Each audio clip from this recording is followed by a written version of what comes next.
Bonjour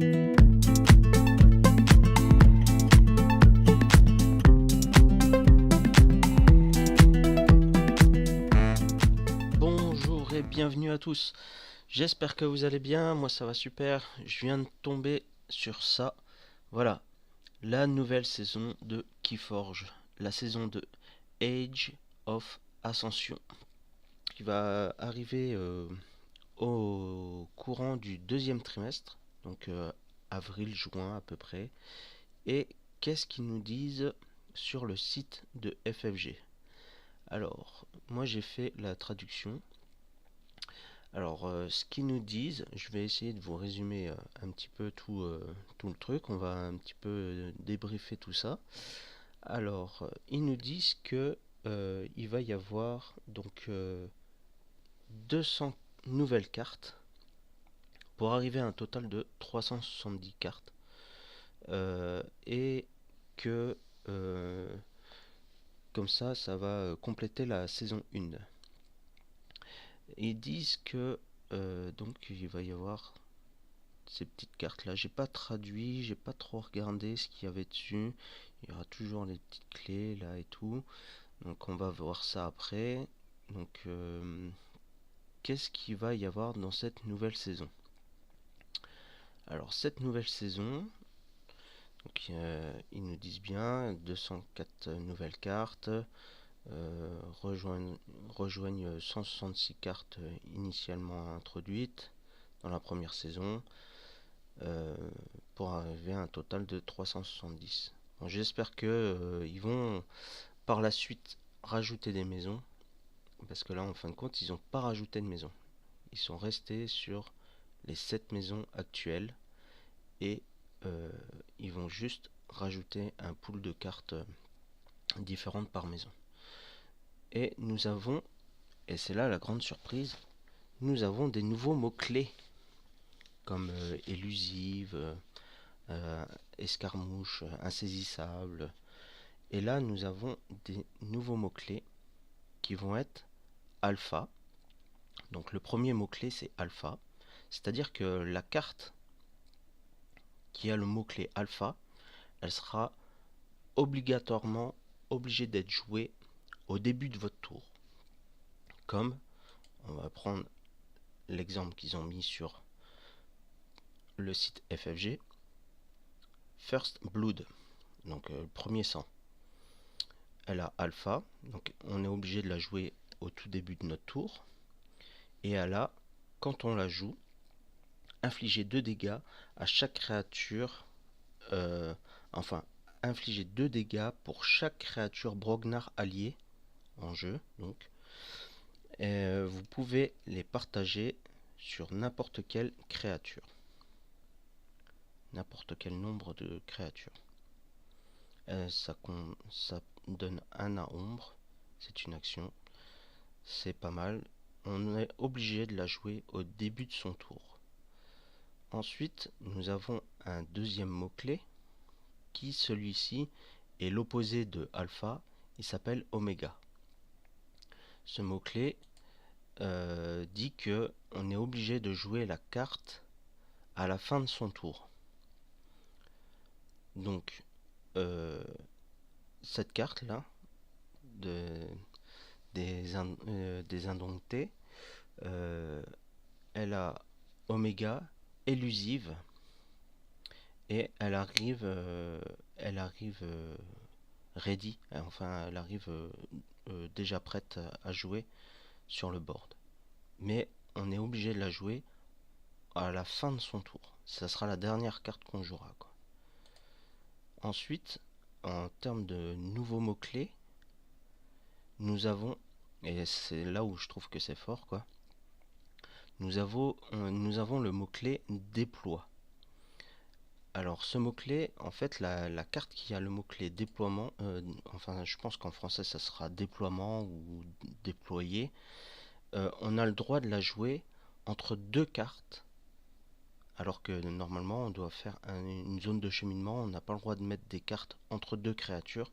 Là cette créature, l'Imdra, elle a le mot-clé déploie, donc en fin de compte on pourra la mettre entre 2 autres créatures genre une Brognar et une Sanctum. Et en fin de compte, euh, elle a élusive, donc insaisissable. Et quand l'Imdra elle est posée, elle donne aux créatures voisines le mot-clé élusive, enfin insaisissable. Donc les créatures à côté, elles deviennent insaisissables. C'est super fort. Ensuite, on a le même, euh, le même mot-clé chez Sanctum, euh, avec Lion Botrem qui a déploiement. Et par contre, lui, il donne plus 2 de pouvoir à ses compatriotes, aux créatures voisines. C'est fort, c'est très très fort. Je trouve ça super cool. J'espère que ça va être bien. Ce qu'ils ont aussi dit le, dans le texte, c'est que ils vont changer les numéros des cartes. Elles auront toujours le même nom, le même truc, même, le même, la même écriture, mais elles auront un numéro différent pour toujours avoir ce potentiel de rareté. C'est toujours rester rare. Et par la suite, nous avons des nouvelles cartes, genre Mars. Euh, Toujours pareil, les mots-clés, enfin les mots, les noms des Mars, Xantix, Aversti, euh, ouais, Cano, B, Azure. Ça j'ai pas lu, j'ai pas préparé ça.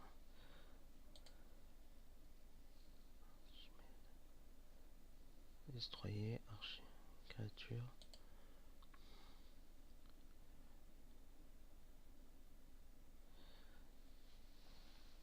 Et tous les autres textes et capacités restent les mêmes. De plus, bien que le nouveau pool de cartes permette de retrouver des cartes favorites, vous ne trouverez jamais de deck Edge of Ascension avec uniquement des cartes apparues à l'origine. Ah oui, alors, nouveau truc, c'est qu'en fin de compte, quand on va ouvrir un nouveau deck, dans ce deck là, il y aura obligatoirement des nouvelles cartes. On, on est sûr de tomber sur des nouvelles cartes, c'est sûr. Ils vont pas faire ouais ben on vous dit que c'est une nouvelle saison et puis en fait eh ben on met des vieilles cartes dedans quoi. Enfin des vieilles cartes entre guillemets. Euh, on met des anciennes cartes. Vous serez obligé d'avoir au minimum, je pense, une carte ou deux cartes de la nouvelle saison dans votre nouveau deck. En parlant de nouveau deck, on va parler de ce qui va arriver dans la boîte de 2 joueurs, le contenu de cette boîte. Donc en fin de compte, ils ont retiré euh, le deck de démarrage. Il n'y aura plus les 2 premiers decks de démarrage dans cette boîte. Dans cette boîte, il y aura juste deux, deux decks uniques qui forgent de de la deuxième saison, avec les 3 clés, 2 cartes chaînes avec le petit token qui va avec. Nous avons aussi euh, les dommages, la ombre et nouveau truc qui arrive, donc un playmat pour les 2 joueurs. Et ils ont remplacé les cartes euh, de sonnage et de puissance par des petits tokens qui se trouvent là. Et je trouve ça pas mal parce que les cartes, déjà elles étaient trop grosses, après ils en ont fait des toutes petites. Franchement, c'est pas mal. En plus, 44 tokens, waouh. Après, je sais pas combien la boîte va coûter, mais ça paraît pas mal. Après, ils nous parlent des nouvelles cartes et surtout des cartes Brognar qui vont arriver. Ils disent que en fait, les Brognar, c'est pas que des grosses brutes qui font que de taper. Voilà, à l'image de ce géant qui en fin de compte est paisiblement installé dans un champ de tournesol. Et en fin de compte, il a juste élusive. Il a 6 points pour taper ou ouais, pour taper ou pour recevoir. Mais sinon, il est tranquille.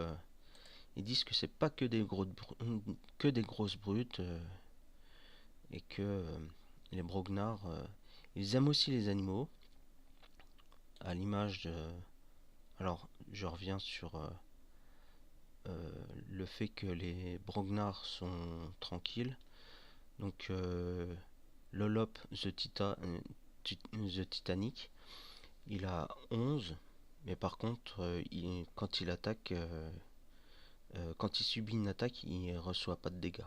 Voilà, c'est un géant, c'est un lieu en plus, donc c'est une grosse montagne quoi.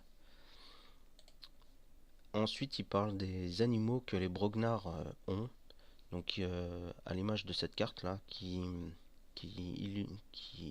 montre que c'est des genres de loups rhinocéros qui chargent un chariot de guerre avec un personnage dessus là, c'est un artefact ça. J'ai pas traduit ça par contre, désolé. Si on peut forger avec une clé de un ambre les créatures or you Aker. Je comprends pas. Alors à mon avis, si on peut forger une clé avec plus un d'ambre, les créatures alliées, elles ont 5 de pouvoir en plus. C'est ça? Ou alors UK cost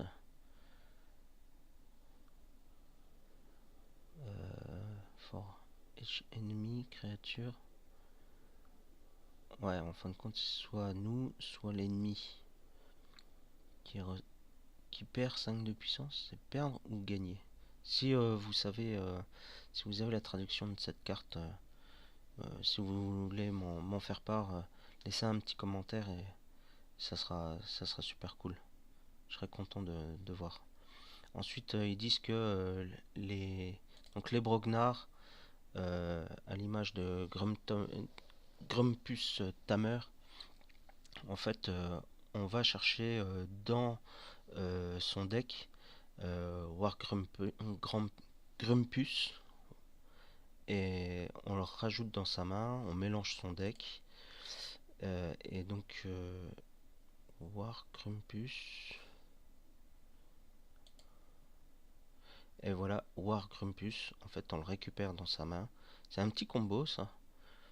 Il a 3 de puissance. Et quand il fight ou qu'il moissonne, en fait on redresse un géant allié et on le fait combattre. Voilà. En plus elle est sympa la carte là. Franchement, ils se sont déchirés, je trouve, sur les cartes. J'espère qu'ils vont faire d'autres familles, d'autres maisons, améliorer les cartes là. C'est top quoi. Donc voilà, ils disent que il est temps et il est peut-être un tout nouveau monde à découvrir à propos de la maison Brognard. Et ce sera toujours fier bagarreur dont les joueurs sont tombés amoureux dès leur première apparition sur le crucible. Ils sont juste un peu plus grincheux. Voilà. Et puis en espérant que ça soit. Après en termes de prix, j'espère que ça restera au même prix. Voire peut-être un petit peu moins cher parce qu'avec le playmat, vu qu'il y a moins de cartes, je sais pas. Je sais pas. Après, est-ce que ça va arriver au troisième trimestre, au deuxième trimestre euh, en anglais? Est-ce que ça va sortir aussi en français en même temps? J'ai pas de, j'ai pas d'infos là-dessus.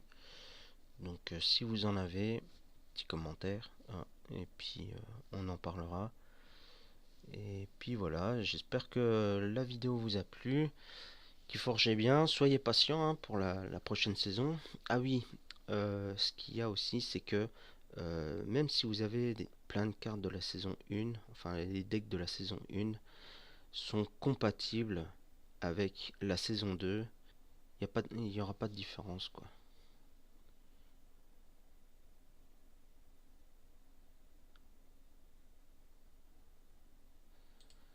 La passerelle, c'est quoi encore?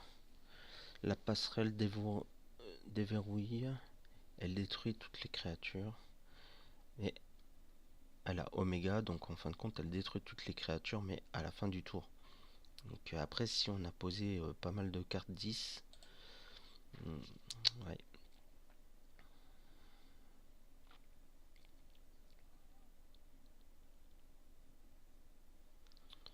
Donc voilà, j'espère que la vidéo vous a plu. Si elle vous a plu, laissez un petit pouce bleu. Et puis likez, partagez. euh, Mettez un petit commentaire, pas de problème. Qui forgez bien, passez une bonne journée, à bientôt, ciao ciao.